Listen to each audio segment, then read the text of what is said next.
अगर आप इस टेबल को देख रहे हैं और उसके अगेंस्ट इस टेबल को देख रहे होंगे तो ये वाला टेबल आपको काफी कॉम्प्लिकेटेड लग रहा होगा और ये वाला टेबल आपको आसानी से विजुअली समझ में आ रहा होगा।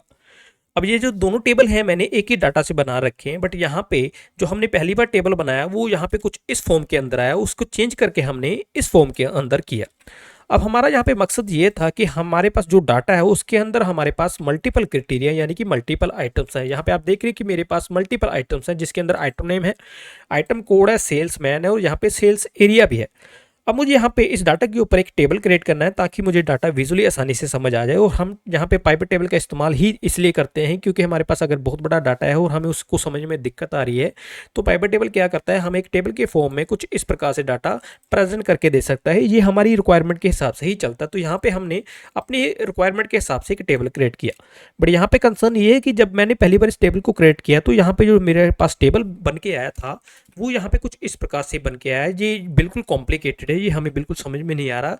हमें इस टेबल को चेंज करके इस फॉर्म के अंदर लेके आना है। तो हमारी जो आज की वीडियो है इसी टॉपिक के ऊपर है कि किस तरह से पाइवट टेबल में ही एक छिपे ऐसे फीचर के बारे में जिसको इस्तेमाल करके हम इस टेबल की फॉर्म को चेंज करके इस प्रकार से बना सकते हैं। क्योंकि हमें अगर पहली बार टेबल को क्रिएट करेंगे उसके हम अंदर अगर मल्टीपल क्राइटेरिया को लेके आने चाहते हैं तो हमारा जो टेबल बनेगा वो इस प्रकार से कभी भी नहीं बनेगा। हमारा जो पाइवट टेबल लगेगा वो इसी फॉर्म के अंदर लगेगा।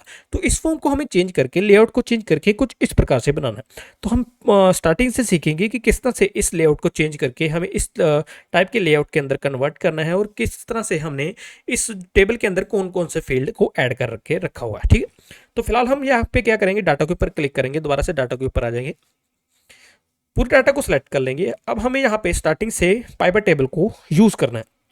पूरे डाटा को सिलेक्ट करने के बाद हमें यहाँ पे इंसर्ट टैब के ऊपर क्लिक करना है। जिनको पाइवट टेबल के बारे में नहीं पता मैं आपको बता दूं कि पाइवट टेबल अगर आपके पास एक बहुत बड़ा डाटा है तो उस बहुत बड़े डाटा को कंपाइल्ड करके एक टेबल के फॉर्म के अंदर आपके सामने प्रेजेंट करता है कुछ इस प्रकार से, जिसके अंदर आपको डाटा समझने में बिल्कुल आसानी होती है। जिस तरह से आप देखेंगे यहाँ पे हमें डाटा समझने में बिल्कुल आसानी हो रही है, जिसके अंदर आइटम नेम है, आइटम कोड है, सेल मैन है, सेल एरिया, यहाँ पे डेट वाइज यहाँ पे सेल भी आ रही है, यहाँ पे टोटल भी आ रहा है। अगर हम इस डाटा की बात करूं बिना टेबल के तो यहाँ पे हमें एक एक के ऊपर फिल्टर लगाना पड़ेगा। अगर हमें यहाँ पे आइटम नेम वाइज सेल की क्वांटिटी चेक करनी है तो यहाँ पे हम पाइवट टेबल इसीलिए लगाते हैं ताकि हमारा जो डाटा है टेबल के फॉर्म के अंदर हमारे सामने प्रेजेंट हो जाए, उसको हमें समझने में आसानी हो। चलिए दोबारा से सीखते हैं। इस पूरे डाटा को सिलेक्ट करेंगे, इंसर्ट के ऊपर क्लिक करेंगे। अब जिनको पाइवट टेबल नहीं लगाना आता मैं आपको बता दूं कि इस वीडियो में आपको मैं दोबारा से बता रहा हूं। फिलहाल मैंने यहाँ पे इसके ऊपर पहले भी वीडियो बना रखी है, फिलहाल मैं इस वीडियो में आपको दोबारा से भी स्टार्टिंग से बता दूंगा, आप इसको सीख सकते हैं। ठीक है, इस सर्च टैब के ऊपर क्लिक करेंगे, यहाँ पे आपको पाइवट टेबल का ऑप्शन मिलेगा, इसके ऊपर आपको क्लिक करना है।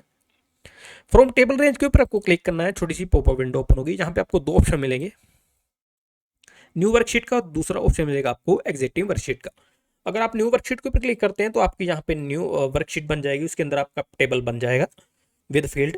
और यहाँ पे अगर आप एग्जिस्टिंग वर्कशीट के ऊपर क्लिक करते हैं उसके लिए आपको यहाँ पे इसी शीट के अंदर किसी एक सेल का रेफरेंस देना होगा। तो फिलहाल हम यहाँ पे एग्जिस्टिंग वर्कशीट के ऊपर क्लिक करेंगे। अगर आपके पास एक बहुत बड़ा डाटा तो मैं आपको सजेस्ट करूंगा कि आप हमेशा न्यू वर्कशीट के ऊपर ही जाएं। फिलहाल हम यहाँ पे एग्जिस्टिंग वर्कशीट के ऊपर क्लिक करेंगे, लोकेशन के अंदर किसी भी एक पर्टिकुलर सेल का रेफरेंस देंगे। फिलहाल हम यहाँ पे इस सेल का रेफरेंस देंगे, यहाँ पे इसको ओके कर देंगे।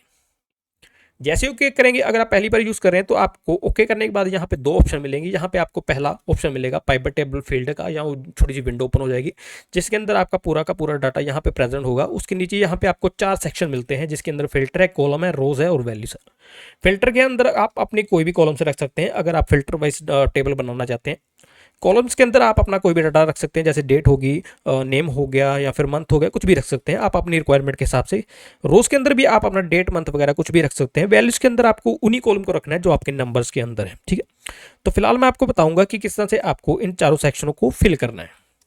उसके बाद आप जब भी ये सेक्शन फिल कर लेंगे उसके बाद जो आपका टेबल बन के आएगा वो यहाँ पे आपका टेबल शो होगा। ठीक है, तो फिलहाल हमें यहाँ पे क्या करना है, सभी कॉलम्स को उठा के नीचे एक एक सेक्शन में के अंदर रखना है। तो फिलहाल हम यहाँ पे क्या करेंगे, सबसे पहले डेट के ऊपर क्लिक करेंगे। जैसे डेट के ऊपर क्लिक करेंगे तो ये मैनुअली ऑटोमेटिक रो वाले सेक्शन के अंदर चला जाएगा। आप इसको चेंज करके कॉलम्स वाले सेक्शन के अंदर भी रख सकते हैं। तो फिलहाल इसको मैं उठा के यहाँ पे कॉलम वाले सेक्शन के अंदर रख दूंगा।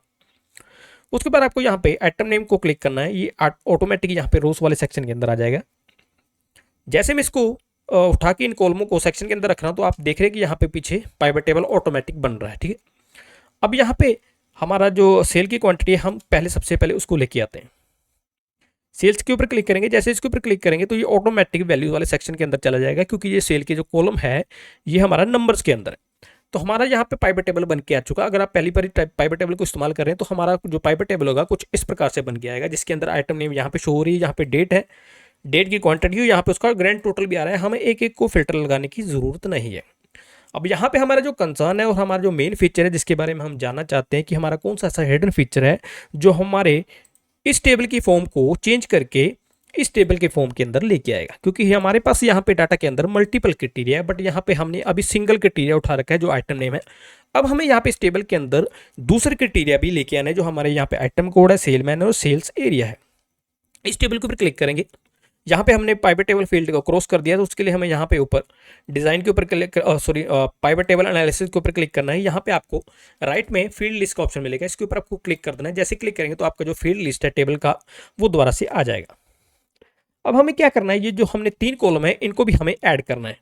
तो इसके ऊपर हम आइटम कोड के ऊपर क्लिक करेंगे, ये ऑटोमेटिक रो के सेक्शन में चला जाएगा।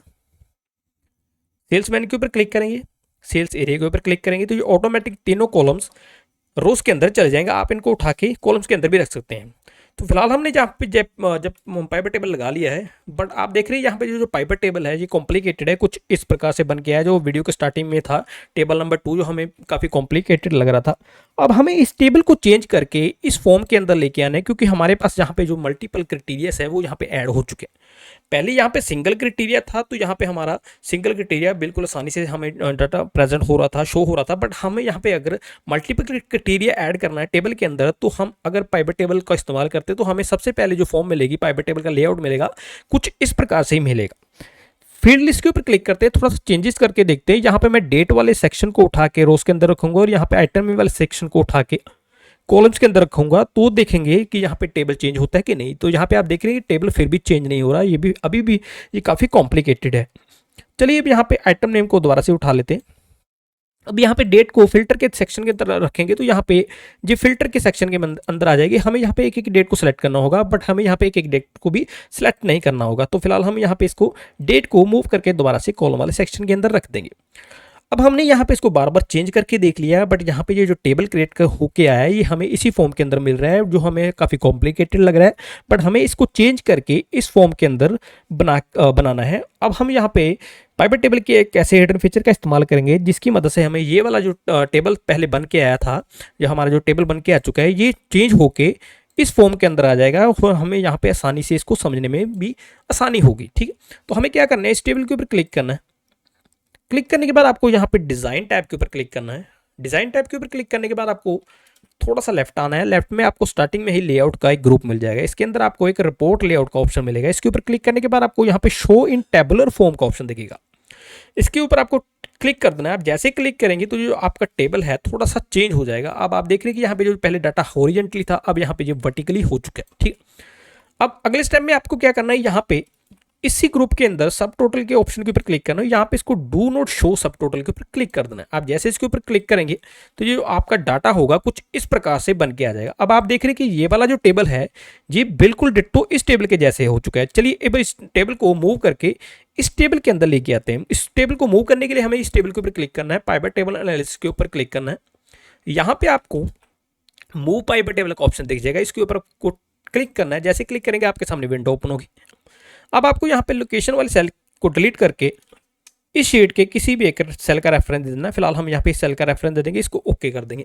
तो आप देखेंगे वहाँ से ये टेबल मूव होके इस टेबल के नीचे ऑटोमेटिक बन के आ चुका है। तो यहाँ पे आप देख रहे हैं हमारा ये वाला टेबल और ये वाला टेबल बिल्कुल सेम है, जिसके अंदर हमें डाटा विजुअली आसानी से समझ आ रहा है। बट यहाँ पे जो पहले टेबल बना था कुछ इस प्रकार से बना था, जो हमारा बिल्कुल कॉम्प्लिकेटेड था। अब हमने यहाँ पे इस फॉर्म को चेंज करके इस लेआउट के अंदर लेके आ चुके हैं। अगर आपके पास एक काफ़ी बड़ा डाटा है जिसके अंदर आपके पास मल्टीपल क्राइटेरिया हैं और आप उसको टेबल की फॉर्म के अंदर लेके आने चाहते हैं, तो आप इसी लेआउट का इस्तेमाल करेंगे, यानी कि टेबुलर फॉर्म का इस्तेमाल करेंगे, तो आपका जो टेबल है वो आसानी से बन के आ जाएगा। अगर आपको वीडियो के अंदर कुछ भी समझ में नहीं आ रहा तो आप मुझे कमेंट सेक्शन में लिख सकते हैं, मैं आपको उसका रिप्लाई जरूर करूँगा। वीडियो अगर पसंद आई तो मेरे चैनल को सब्सक्राइब करना मत भूलिएगा और लाइक शेयर भी जरूर करिएगा। Thank you.